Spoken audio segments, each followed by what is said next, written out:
Bienvenidos. Hoy les traemos las noticias más relevantes de Ecuador. Exploraremos los desarrollos recientes y cómo estos están afectando al país. No se pierdan nuestro análisis completo. Veamos a continuación.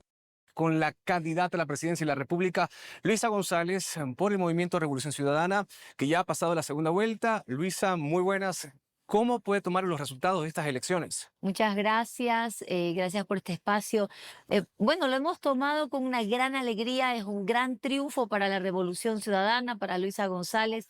En esta lida electoral hemos jugado con una cancha inclinada, con todo en contra, y yo lo defino como esa lucha entre David y Goliat. Cuando tienes un candidato que es presidente un día, candidato al siguiente, que usa los bienes del Estado para hacer campaña, que usa los fondos públicos para hacer campaña. ¿Cómo van a ser esos diálogos entre ambas partes, más aún cuando vemos una Asamblea Nacional que casi es bipartidista en esta ocasión? Ninguno tiene una mayoría absoluta. ¿Cómo van a ser esas conversaciones entre ambos bloques? La Revolución Ciudadana se ha caracterizado por no partir de cálculos políticos, sino de qué necesita la población, qué necesitan los ecuatorianos para poder hacer las negociaciones. Nosotros no negociamos según banderas políticas, nosotros vemos cuáles son las necesidades de la población y que eso tiene que estar plasmado en leyes. Tanto así que al señor Noboa le apoyamos en todas los proyectos de ley que él envió para que se dé la reactivación económica, para que se dé una verdadera reactivación y que se garantice la seguridad de los ecuatorianos en el país y que no hayan crisis energéticas con apagones, con falta de energía eléctrica, los cortes de luz, ¿verdad? Todo eso nosotros lo apoyamos para que él saque adelante el país. Tuvo toda los votos dentro de nuestra bancada. Sin embargo, no fue capaz de gestionar esas leyes que él mismo envió y que nosotros le ayudamos a aprobar. Luego, claro, se viene un alejamiento entre el señor Noboa y nosotros como bloque, porque empieza a tomar decisiones que son contrarias a las necesidades del pueblo ecuatoriano y obviamente contrarias a lo que él había ofrecido en campaña a los ecuatorianos. Ahí se da una diferencia, pero el proceder siempre de la Revolución Ciudadana es apoyar todo aquello que sea en pro, en beneficio de los ecuatorianos, independientemente de cuál sea la bancada política que propone un proyecto de ley. Igual tendrán que acercarse porque son también un importante bloque en la Asamblea Nacional. ¿Hay líneas rojas?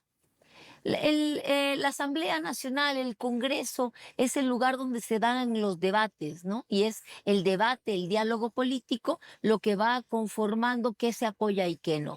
Luego, líneas rojas es todo aquello que sea contrario a las necesidades del pueblo ecuatoriano. Privatizaciones, precarización laboral, eso siempre será una línea roja. Usted ha dicho que están librando una batalla como la de David y Goliat. Cuéntenos, ¿cuáles son estas irregularidades que ustedes han denunciado? ¿De qué se trata? Comenzamos porque el candidato Noboa debería, por ley y constitución, encargar la presidencia de la República para hacer campaña. ¿A quién le corresponde encargarla? A su vicepresidenta. ¿A quién ha encargado? A quien le ha dado la gana. Ha nombrado a su antojo una vicepresidenta cuando ya hay una elegida democráticamente y en una semana tuvimos 3 vicepresidentas en este país y la Corte Constitucional se ha pronunciado indicando que él tiene que encargar la presidencia de la República para hacer campaña a su vicepresidenta y que no puede encargar vía decreto como lo ha estado haciendo. Es decir, es ilegal. Estamos viviendo una dictadura, no hay un Estado de Derecho. El señor Noboa hace y deshace con las leyes, con la Constitución. Lo siguiente, usa los bienes públicos. Un ejemplo, de hecho, 2 ejemplos.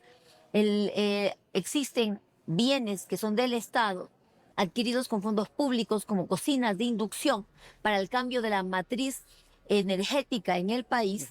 Y esas cocinas de inducción, el señor Noboa las ha entregado para que repartan los candidatos a la asamblea y hagan proselitismo político. Y hay las pruebas, la señora Yadira Vallas de Santo Domingo de los Áchilas las repartió públicamente diciendo que esas son pues entregas que hacen para obtener votos. Lo siguiente, hicieron lo mismo con una dirigente del transporte turístico y en el caso de los jóvenes se contrató a jóvenes por un valor de cerca de 94 millones de dólares para que hagan actividades en fortalecimiento de reforestación, de mantenimiento vial, de apoyo a un sector productivo. Sin embargo, los jóvenes tenían que registrarse y se registraban a la cuenta del candidato presidencial y no de una institución del gobierno que hubiera sido el MATE, por ejemplo. Y lo siguiente, los jóvenes que se han comunicado conmigo me dicen, no hicimos ninguna actividad, sin embargo nos mandan un modelo para hacer un reporte. ¿Qué es lo que se quería hacer? Usar a estos jóvenes como brigadistas y tener ese voto, ¿no? Esto usando fondos públicos que en su momento, en el tiempo, al señor Noboa le traerá serias repercusiones legales. En el caso de las cocinas de inducción, ya se pronunció el CNE, Diana Tamaint. Bueno, la señora Diana Tamain ha sido muy tibia, por decirlo de alguna forma, ¿no? Yo he dicho públicamente que la señora Diana Tamain, como presidenta del Consejo Nacional Electoral, es una magnífica jefa de campaña del señor Daniel Noboa.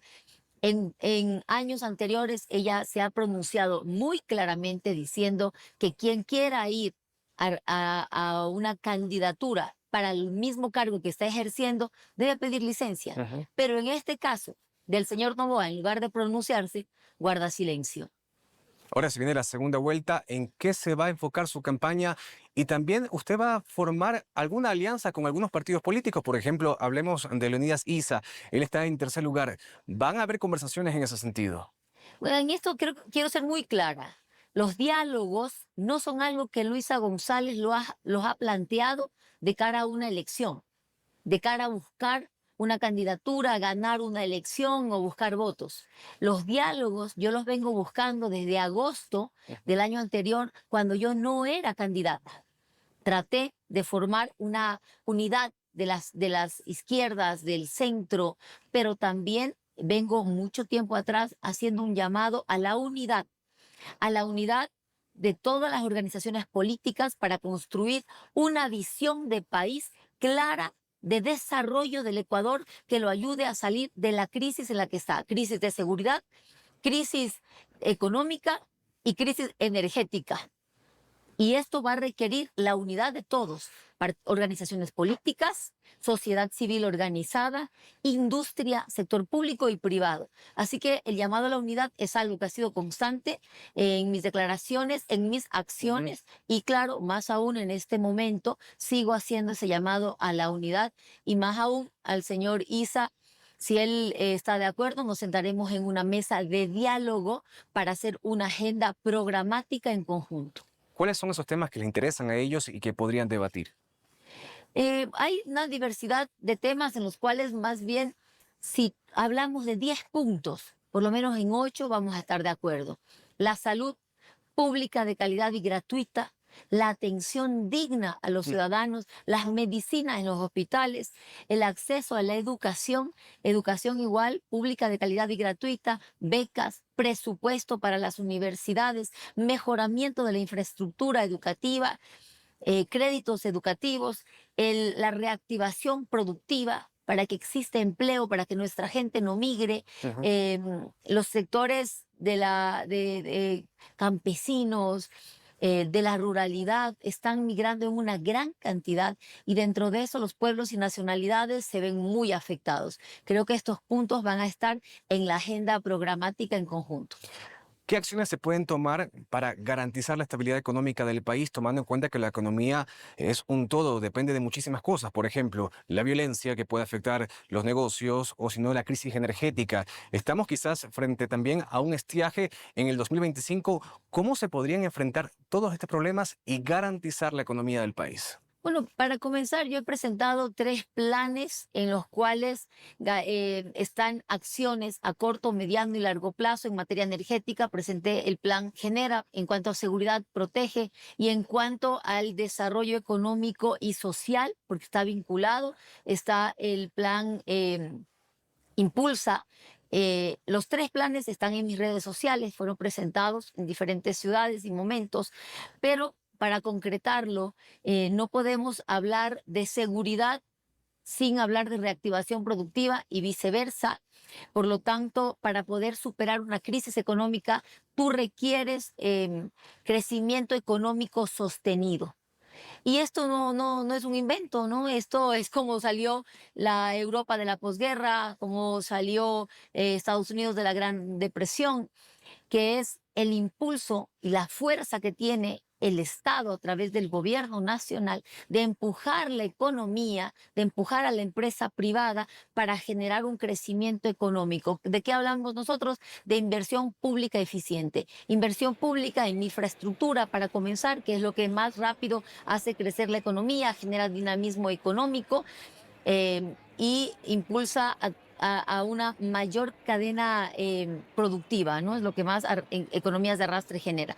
Lo siguiente va a ser el tema de la seguridad, que van de la mano. Y en seguridad tienes dos áreas muy marcadas. La primera, que es el crimen organizado a nivel internacional, que esto se lo combate también con cooperación internacional. La droga que sale del puerto de Guayaquil es, en un 60% llega a la Unión Europea.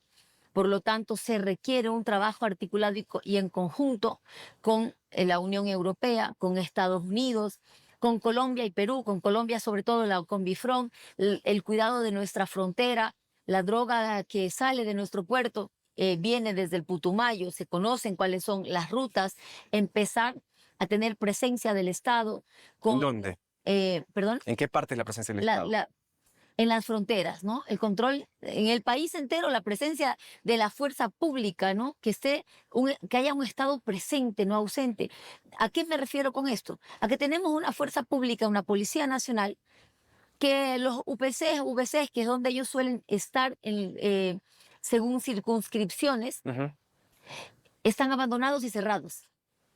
La policía, si tú llamas a la policía, no puede ir porque no tiene vehículos, porque no tiene sistemas de transporte, una moto, y si los tienen, no tienen para combustible, y si tienen estos, no tienen equipamiento, no tienen sistemas de comunicación.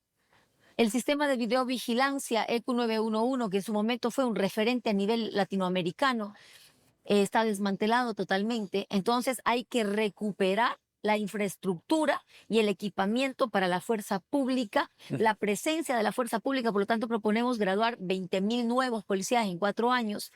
Esto para que cuando lugares donde hay violencia, donde hay delincuencia, también esté pues la presencia del Estado a través de la fuerza pública equipada.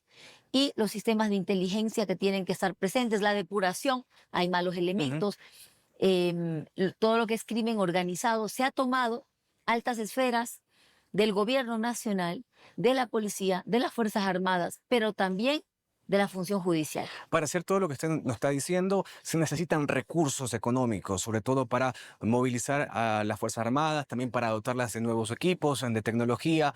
Frente a eso, ¿cómo se puede hacerlo cuando tenemos grandes deudas en el país? Por ejemplo, en el 2025 los medios de comunicación señalan que hay un compromiso de pago de deuda de 8.000 millones de dólares. ¿Cómo hacerlo en este sentido? Aquí es importante recalcar que no es que no hay recursos, es que no lo saben usar.